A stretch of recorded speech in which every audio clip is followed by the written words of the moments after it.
এবার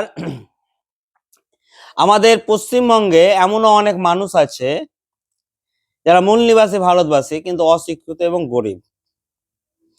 হেয়ারিং হবে দুই ধরনের মানুষ, হেয়ারিং এ দুই ধরনের মানুষ যাবে, ঠিক আছে? একটা যাবে শিক্ষিত মানুষ, একটা যাবে অশিক্ষিত মানুষ। শিক্ষিত মানুষদের হেয়ারিং এ আমার মনে হয় না যে কোনো প্রকার কোনো সমস্যা হবে, কারণ শিক্ষিত মানুষ 100টা মানুষের যদি হেয়ারিং হয় 100টার মধ্যে 100টা মানুষেরই ডকুমেন্টস থাকবে। তাদের কাছে মাধ্যমিকের সার্টিফিকেট থাকবে, অনেকের পাসপোর্ট থাকবে, অনেকের এসসি এসটি ওবিসি সার্টিফিকেট থাকবে যেটা চাকরির জন্য বানায়, বিভিন্ন ধরনের ডকুমেন্টস তাদের হাতে কিন্তু উপস্থিত থাকবে, ব্যাংকের বই থাকবে। কিন্তু তাদের খুব একটা সমস্যা হবে বলে আমার মনে হয় না। অসুবিধাটা কাদের হবে? অসুবিধা হবে অশিক্ষিত মানুষদের। এরা জানেই না যে এদের কি কি ডকুমেন্টসে কি কি ভুল আছে। এরা জানে যে আমার কাগজ আছে, কিন্তু কাগজটা যে সঠিক আছে না ভুল আছে সেই বিষয়ে এদের জ্ঞান নেই। এরকম মানুষ অনেক, এদের প্রবলেম হবে।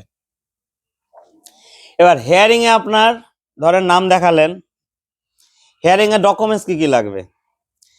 হেয়ারিং এ নির্বাচন কমিশন যে কটা ডকুমেন্টস এর কথা বলেছে, ঠিক আছে, এই কটা ডকুমেন্টস এর মধ্যে থেকে আপনাকে দেখাতে হবে। এটা একটু জটিল হবে অশিক্ষিত মানুষদের জন্য, শিক্ষিত মানুষদের জন্য নয়। আচ্ছা, সেখানে প্রথমে কি বলছে যে এখানে যে 13টা ডকুমেন্টস এর কথা বলা হয়েছে তার মধ্যে আমি সব থেকে উপরে যে ডকুমেন্টসটাকে রাখবো, যে একটা ডকুমেন্টস থাকলে আর কোনো ডকুমেন্টস এর কোনো হেয়ারিং এ কারো দরকার নেই। সেই প্রথম ডকুমেন্টসটা হচ্ছে পাসপোর্ট। কোনো মানুষের কাছে যদি বৈধ পাসপোর্ট থাকে এবং সেটা পাসপোর্ট অফিস থেকে ক্যান্সেল না করে, কোনো মানুষের কাছে যদি বৈধ পাসপোর্ট থাকে তাহলে তার একটা পাসপোর্ট যথেষ্ট, তার আর কোনো ডকুমেন্টস লাগবে না। কেন লাগবে না? কারণ পাসপোর্টে থাকবে ব্যক্তির চেহারা, পাসপোর্টে থাকবে ব্যক্তির বাবার নাম, পাসপোর্টে থাকবে ব্যক্তির মায়ের নাম, পাসপোর্টে থাকবে ব্যক্তির জন্ম তারিখ, পাসপোর্টে থাকবে ব্যক্তির জন্মস্থান। এই সম্পূর্ণ জিনিস একটা পাসপোর্টের মধ্যে থাকে। কিন্তু পাসপোর্ট থাকলে আর কোনো ডকুমেন্টস এর প্রয়োজন হবে বলে আমি মনে করছি না। গেল। আচ্ছা, 2 নম্বর যেটা, দু নম্বর হচ্ছে যে কোনো পরিচয়পত্র, পেনশন পেমেন্ট অর্ডার যেটি কেন্দ্রীয় সরকার, রাজ্য সরকার, রাষ্ট্রায়ত্ত সংস্থার যে কোনো নিয়মিত কর্মী পেনশন প্রাপককে দেওয়া হয়েছে। এখানে বলি যে কোনো পরিচয়পত্র, যে কোনো সরকারি পরিচয়পত্র, নির্দিষ্ট নয়, যে কোনো, সেটা ব্যাংকের বই হতে পারে, সেটা এসডি অফিস, বিডিও অফিস, পঞ্চায়েতের যে কোনো সরকারি পরিচয়পত্র, গ্যাসের কানেকশন, কারেন্টের বিল, পেনশনের অর্ডার, যে কোনো সরকারি পরিচয়পত্র ভারতবর্ষের বয়স্ক ব্যক্তিদের জন্য বা ইয়াংদের জন্য হলো। 2 নম্বর বলছে যে কোনো পরিচয়পত্র, শংসাপত্র যেটি 1987 পূর্বে ভারতে স্থানীয় কর্তৃপক্ষ, ব্যাংক, ডাকঘর, ভারতীয় জীবন বীমা, রাষ্ট্রায়ত্ত সংস্থা কর্তৃক প্রদত্ত।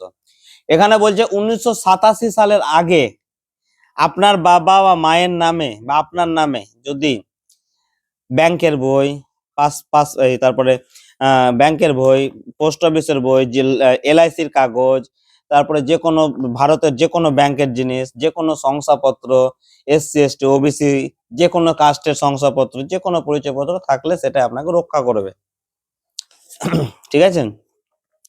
3 নম্বর হচ্ছে উপযুক্ত কর্তৃপক্ষ কর্তৃক প্রদত্ত জন্মের শংসাপত্র। আপনার ভারতবর্ষের যে কোনো জায়গার জন্মস্থানের জন্মের শংসাপত্র, মানে যেটাকে আমরা বলি বার্থ সার্টিফিকেট, যে কোনো জায়গার ভারতবর্ষের হলো। 4 নম্বর তো গেল। আচ্ছা, 5 নম্বর হচ্ছে স্বীকৃত পর্ষদ বিশ্ববিদ্যালয় কর্তৃক প্রদত্ত ম্যাট্রিকুলেশন শিক্ষাগত যোগ্যতা শংসাপত্র। যে কোনো মাধ্যমিক পাস, মাধ্যমিকের অ্যাডমিট, মাধ্যমিকের সার্টিফিকেট, মাধ্যমিকের রেজাল্ট, ভারতবর্ষের যে কোনো বোর্ডের, যে কোনো রাজ্যের সরকারি, সে পশ্চিমবঙ্গের হতে পারে, বিহারের হতে পারে, ঝাড়খণ্ডের হতে পারে, উত্তরপ্রদেশের হতে পারে, যে কোনো রাজ্যের মাধ্যমিকের অ্যাডমিট, মাধ্যমিক পাস সার্টিফিকেট, এগুলো গেল। এগুলো দেখবেন বেশিরভাগই শিক্ষিত মানুষের কাছে এগুলো থাকে। আচ্ছা, 5 নম্বর হচ্ছে রাজ্যের উপযুক্ত কর্তৃপক্ষ কর্তৃক প্রদত্ত স্থায়ী বাসস্থানের শংসাপত্র, মানে যেটাকে আমরা বলি রেসিডেন্সিয়াল সার্টিফিকেট, যেটা বিডিও অফিস এবং এসডি অফিস থেকে দেয়। এই সার্টিফিকেটটাও অনেক শিক্ষিত মানুষের কাছে পাবেন। আচ্ছা, 6 নম্বর হচ্ছে নাগরিকের জাতীয় রেজিস্টার। আচ্ছা, 8 নম্বর হচ্ছে উপযুক্ত কর্তৃপক্ষ কর্তৃক অন্যান্য অনগ্রসর সম্প্রদায়, তপশিলি জাতি, তপশিলি উপজাতি বা অন্যান্য অনগ্রসর জাতির শংসাপত্র। এখানে এই তো SC ST OBC সার্টিফিকেট সরকারি। 9 নম্বর জাতীয় রেজিস্টার। জাতীয় রেজিস্টার মানে যেটাকে আমরা বলি NRC, যেটা আসামে আছে বা ভারতবর্ষে অনেক রাজ্য হয়তো আছে। সেখানকার পঞ্জিকায় যদি আপনার বা আপনার পরিবারের বাবা মায়ের দাদা কারোর নাম থাকে সেটা। তারপরে আপনারা দেখবেন যে পৌরসভা পঞ্চায়েত থেকে অনেক সময় জাতীয় রেজিস্টার বাড়ি বাড়ি হাউস টু হাউস সার্ভে করে কাজ করে বেড়ায় না, একটা বাড়িতে লাগিয়ে আসে ছোট গোল লোগো টাইপের সেই রেজিস্টার গুলো। এগুলো থাকলেও হবে। হ্যাঁ, তারপরে আপনার সরকারি রেজিস্ট্রেশন আছে, এরকম যে কোনো জমির দলিল বা সরকারের কাছ থেকে আপনি বাড়ি পেয়েছেন, ঘর পেয়েছেন, জমি পেয়েছেন, এরকম যে কোনো কাগজ যেখানে আপনার নাম আপনার বাবার নাম থাকতে হবে। ঠিক আছে। আচ্ছা, এরপরে গেল আধার। আধারের বিষয়টা আমি পরে একটা অন্য ভিডিওতে আলোচনা করব যে SIR এ আধারের গুরুত্ব কতটা, এটা একটু ডিটেলস আলোচনা করব, কারণ আধার নিয়ে মানুষের মধ্যে অনেক কনফিউশন আছে, Aadhaar card, PAN card, ration card. ঠিক আছে। আচ্ছা, তাহলে এইগুলো হচ্ছে SIR এর জন্য নির্বাচন কমিশন থেকে দেওয়া ডকুমেন্টস এর লিস্ট। এই লিস্ট গুলো লাগবে হিয়ারিং এর সময়। এবার এই ডকুমেন্টস গুলো কিন্তু বেশিরভাগ শিক্ষিত মানুষদের কাছেই থাকবে, তাদের নিয়ে কোনো সমস্যা হবে বলে আমি ব্যক্তিগতভাবে মনে করি না। কিন্তু যেটা চিন্তার বিষয় সেটা হচ্ছে বেশিরভাগ অশিক্ষিত মানুষদের কাছেই এই ডকুমেন্টস গুলো নেই।